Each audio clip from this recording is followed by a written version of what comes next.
ఇప్పటివరకు different types of set చెప్పుకున్నాం కదండి. నిన్న యూనివర్సల్ సెట్ చెప్పుకున్నాము. ఈరోజు మనం చెప్పుకోబోయే set equivalent set.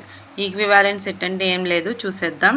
Equivalent set అంటే చూడండి, 2 finite sets are called equivalent sets if they contain the same number of elements. అంటే ఏవైనా 2 సెట్స్ తీసుకుంటే అవి ఎలా ఉంటాయంటే సేమ్ నెంబర్ ఆఫ్ ఎలిమెంట్స్, ఒకే నెంబర్ ఆఫ్ ఎలిమెంట్స్ని కలిగి ఉంటాయి. ఇన్ అదర్ వర్డ్స్ చెప్పాలంటే the set A and B are equivalent sets. ఇప్పుడు ఏ అండ్ బి అనేది ఈక్వివాలెంట్ సెట్స్ అని తీసుకుంటే దాన్ని ఎలా చూపిస్తామంటే if N of A equals to N of B, N of A equals N of B అని చూపిస్తే దాన్ని ఈక్వివాలెంట్ సెట్ అంటారు. We express this in symbol. ఇది సింబల్స్లో చూపించాలంటే ఎలా చూపిస్తారు, A equivalent to B on A equivalent to B.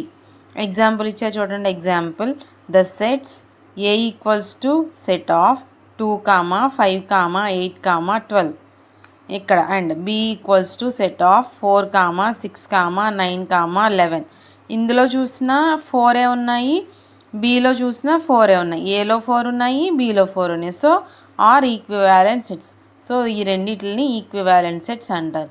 ఇక్కడ ఏంటి, ఎన్ని ఎలిమెంట్స్ ఉన్నాయో చూసుకుంటున్నారు.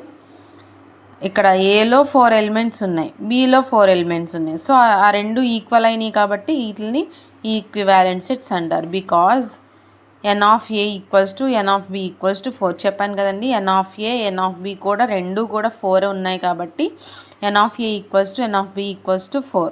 ఇన్ సింబల్స్ వైజ్లో చూపించాలంటే ఇలాగా, A equivalent to B on A equivalent to B.